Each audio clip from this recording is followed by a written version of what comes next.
بسم اللہ الرحمن الرحیم۔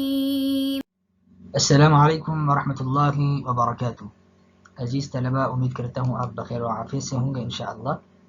آج ہمارا سبق نمبر 14 ہے، اور آج کے سبق میں ہم یہ جانیں گے کہ کیا علم الکلام بدعت ہے؟ آیا علم الکلام خیر القرون میں دور صحابہ اور دور تابعین میں موجود تھا یا نہیں تھا؟ اور اگر اس شکل میں، جس شکل میں آج ہمارے ہاتھوں میں موجود ہے، اگر اس شکل میں موجود نہیں تھا تو اس کی وجہ کیا تھی؟ تو علامہ رحمۃ اللہ علیہ فرماتے ہیں: وقد كان الأوائل من الصحابة والتابعين رضوان الله عليهم أجمعين۔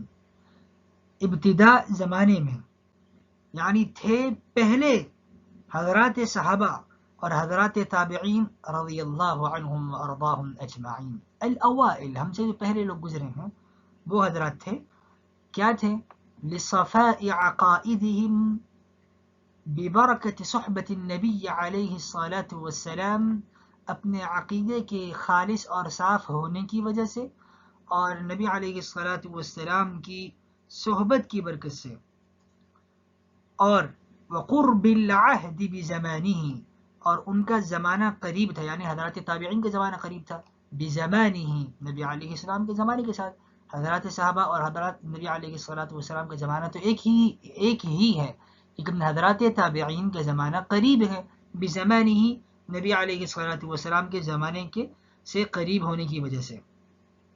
وَلِقِلَّةِ الْوَقَائِعِ وَالِاخْتِلَافَاتِ، اور ان میں وقائع اور اختلافات کم تھے، اور وقائع اور اختلافات کم ہونے کی وجہ سے۔ وَتَمَكُّنِهِمْ مِنَ الْمُرَاجَعَةِ إِلَى الثِّقَاتِ، اور ان کے قادر ہونے کی وجہ سے، من المراجعۃ الی الثقات، اس بات پر کہ وہ معتمد لوگوں کی طرف رجوع کرنے پر قادر تھے۔ وتمکنہم من المراجعۃ الی الثقات، ثقہ لوگوں کی طرف رجوع کرنے پر ان کے قادر ہونے کی وجہ سے۔ اب یہ ساری تمہید کے بعد اب وہ کس چیز سے مستغنی تھے یا کیا تھے؟ یعنی حضرات صحابہ اور حضرات تابعین رضی اللہ عنہم اجمعین جو پہلے دور میں تھے، پہلے حضرات ان کا عقیدہ صاف ستھرا تھا، کیوں؟ اس لیے کہ نبی علیہ السلام کی صحبت حاصل تھی، آپ علیہ السلام کے زمانے سے ان کا زمانہ قریب تھا، ان کے زمانے میں اختلافات کم تھے، اور وہ ثقہ لوگوں کی طرف رجوع کرنے پر قادر تھے۔ تو ان تمام چیزوں کی وجہ سے وہ کس چیز سے مستغنی تھے؟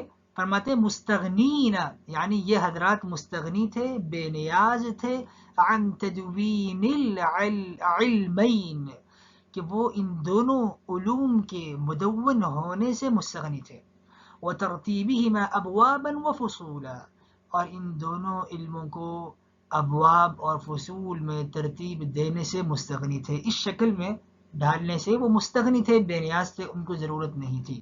وتقریر مباحثہما، ان دونوں علموں کی ذیلی مباحث کو مقرر کرنا، تقسیم کرنا، فروعا و اصولا، ان کو فصول اور فروع کے اعتبار سے، فروع اور اصول کے اعتبار سے تقسیم کرنے پر وہ حضرات، یعنی ان دونوں کے جو مسائل ہیں ان کی تقریر سے، فروع اور اصول کے اعتبار سے وہ حضرات کیا تھے؟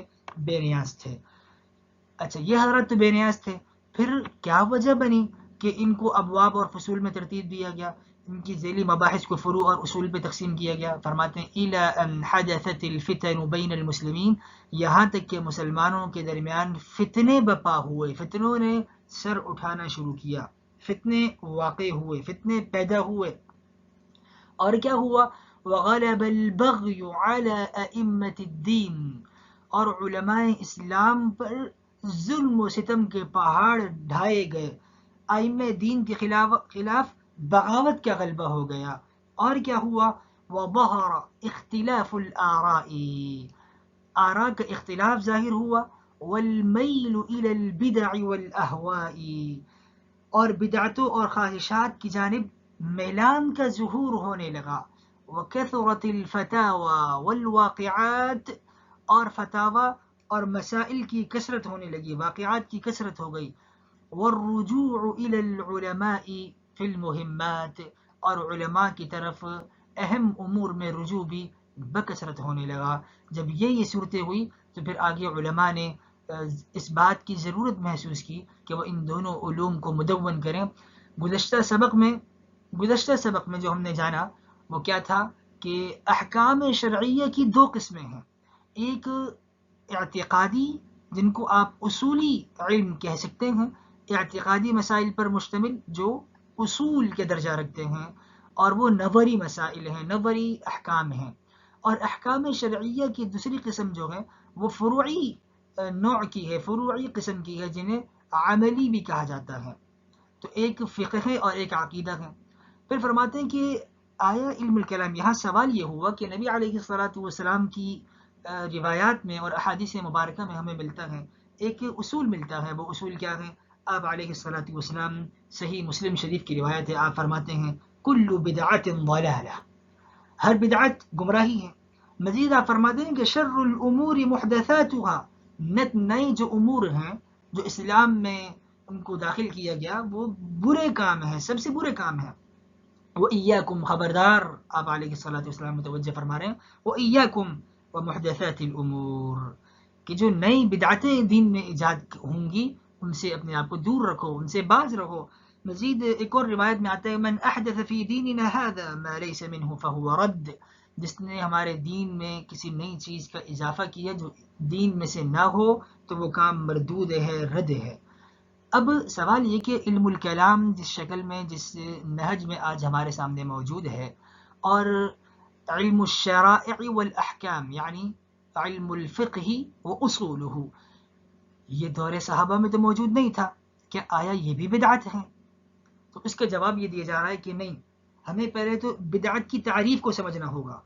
علامہ تفتزانی رحمۃ اللہ علیہ جواب دے رہے ہیں کہ بدعت تو وہ ہے جو غیر دین کو دین سمجھ لیا جائے، غیر دین کو دین سمجھ لیا جائے، وہ بدعت ہے۔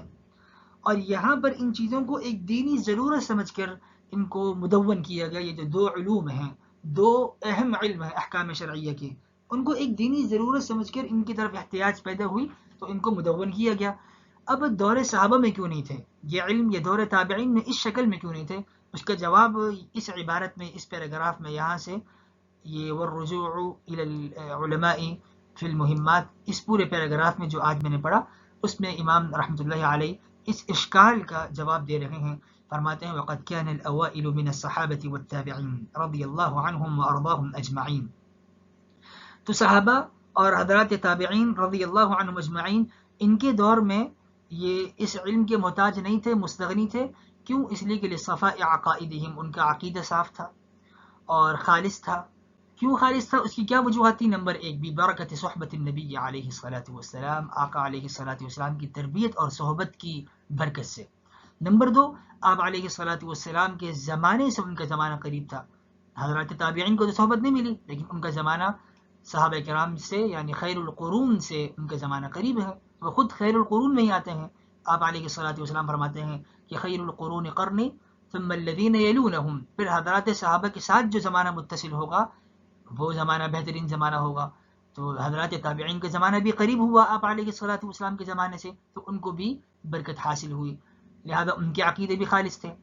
ایک تیسری وجہ یہ بیان فرما رہے ہیں کہ وَلِقِلَّةِ الْوَقَائِعِ وَالِاخْتِلَافَاتِ، ان کے دور میں، ان دونوں حضرات کے، ان دونوں طبقوں کے دور میں اختلافات زیادہ نہیں تھے۔ کیوں؟ یہ تھوڑے پر گزارا کرتے تھے، زیادہ مسائل میں نہیں الجھتے تھے اور اپنی عبادات میں مشغول رہتے، تو اختلافات کم واقع ہوتے تھے، وقائع کم تھے۔ اور ایک چوتھی وجہ یہ بیان فرما رہے ہیں کہ اگر کوئی مسئلہ پیش بھی آ جائے تو یہ حضرات فقہ یعنی جو بڑے معتمد علماء تھے، حضرات صحابہ، حضرات تابعین میں جو علمی حضرات تھے، پائے کہ ان سے رجوع کر لیتے اور اپنے اختلاف کو ان پر پیش کرتے، تو وہ جو فیصلہ فرماتے اسے قبول کر لیتے، تو اختلاف ختم ہو جاتا۔ تو یہ حضرات یہ دونوں زمانوں میں یہ حضرات قادر تھے فقات کی طرف رجوع کرنے میں، معتمد لوگوں کی مجالس سے فائدہ اٹھانے پر قادر تھے، اس لیے یہ دونوں حضرات مستغنی تھے عن تدوین العلمین، علم فقہ اور علم العقائد کے مدون کرنے سے یہ حضرات بے نیاز تھے، اور اس بات سے بے نیاز تھے کہ علم الفقہ و اصولہ اور علم العقائد یا علم التوحید والصفات کو ابواب اور فصول میں ترتیب دیں، پہلے الہیات، پھر نبوات اور پھر سمعیات کی ابحاث لے کر آئیں، اس سے یہ حضرات مستغنی تھے۔ اچھا، پھر ضرورت کیوں پڑی؟ اس کا جواب یہاں سے دیا جا رہا ہے کہ یہاں تک کہ مسلمانوں میں فتنوں نے سر اٹھا لیے، حدثت الفتن بین المسلمین، معتزلہ کا فتنہ آیا، خوارج کا آیا، روافظ کا آیا، مرجئہ اور جہمیہ کا آیا، قدریہ، مشبہہ، مجسمہ کی فتنے آئے. تو جیسے جیسے فتنے مسلمانوں میں آتے چلے گئے اور ائمہ دین پر طرح طرح کے ظلم ڈھائے گئے، ان کے خلاف بغاوتیں ہونے لگیں، ان پر زیادتی ہونے لگی، تو اب ان کے حق کو چھپایا جا رہا ہے. وہ حق بولنے پر ان کو مجبور کیا جا رہا ہے کہ وہ حق نہ بولیں. جیسے امام احمد بن حنبل رحمۃ اللہ علیہ کو خلق قرآن کے مسئلے میں معتزلہ نے 28 ماہ جیل میں بھی رکھا. مامون رشید نے طلب کیا، پھر ان کے بعد معتصم باللہ آیا اور اس نے 28 ماہ جیل میں رکھا. 28 کوڑے حضرت کو مارے، حضرت بے ہوش ہوئے. پھر معتصم باللہ کے بعد متوکل آیا.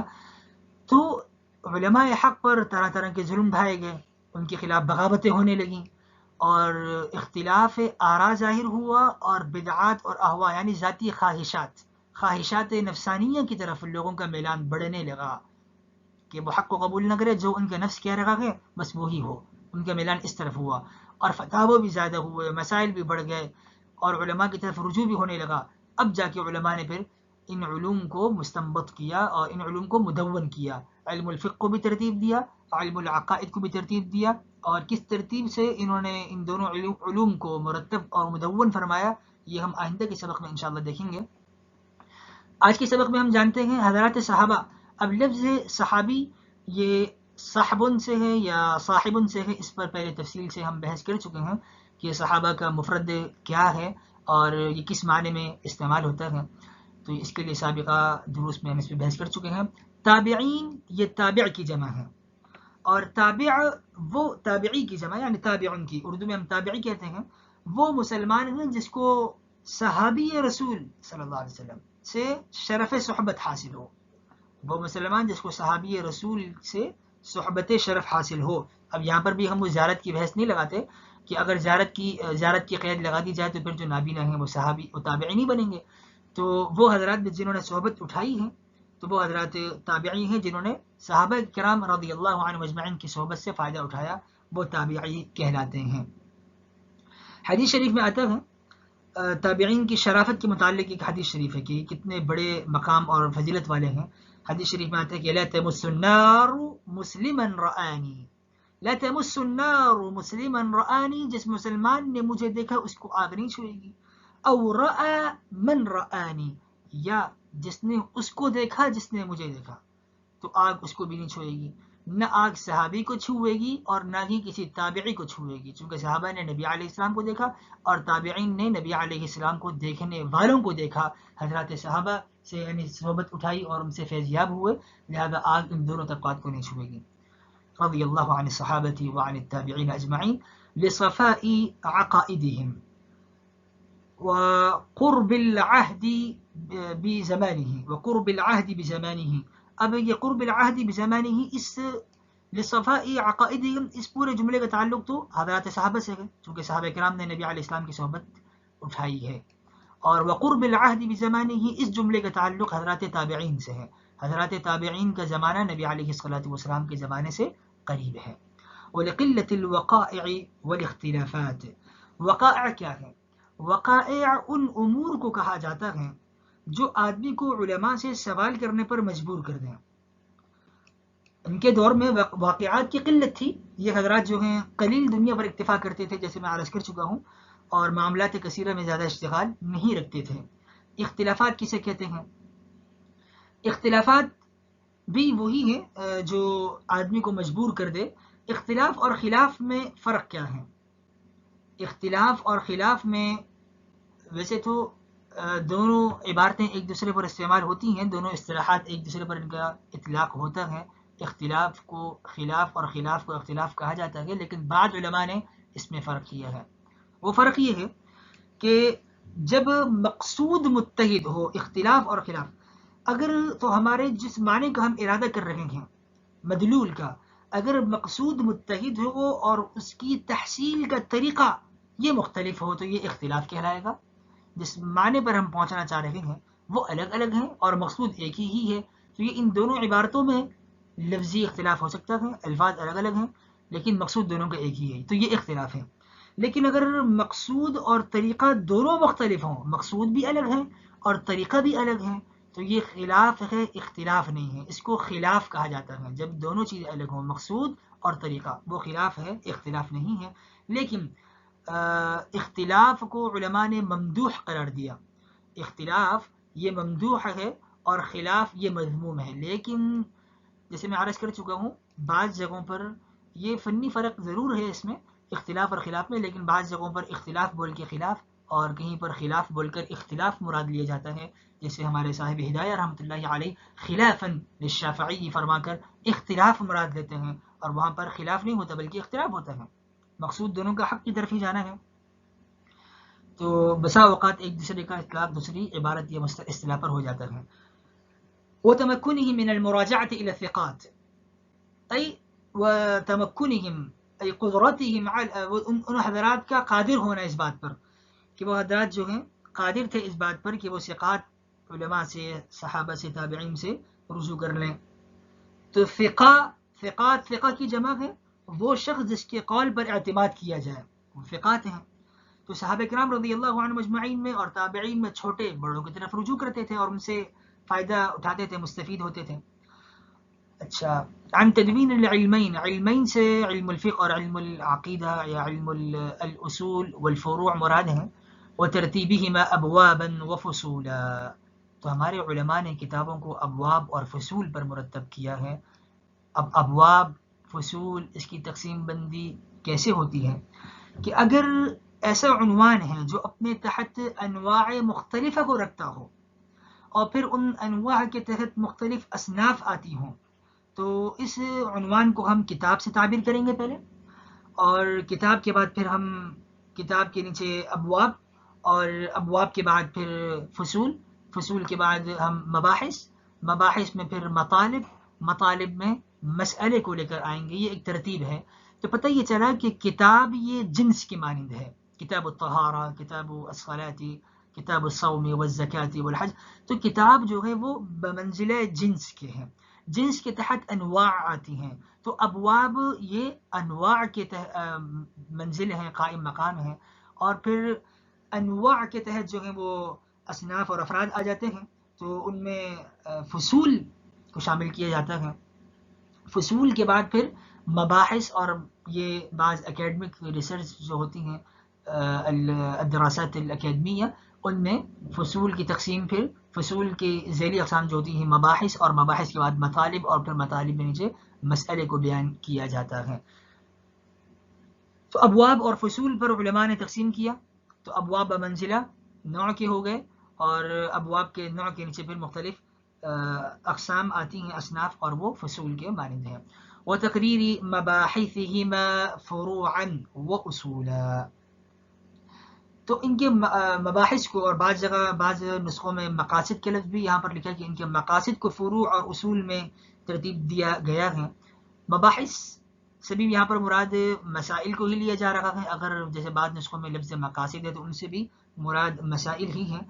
تو مسائل کو مختلف تعبیرات کے ساتھ ذکر کیا جاتا ہے، یعنی وہ مرکب تام جو محتمل صدق و کذب ہو، وہ مرکب تام جو محتمل صدق اور کذب ہو، اس کو ہم حکم پر مشتمل ہونے کی وجہ سے قضیہ کہہ دیتے ہیں، اور صدق اور کذب کے احتمال کی وجہ سے ہم اس کو خبر بھی کہہ دیتے ہیں.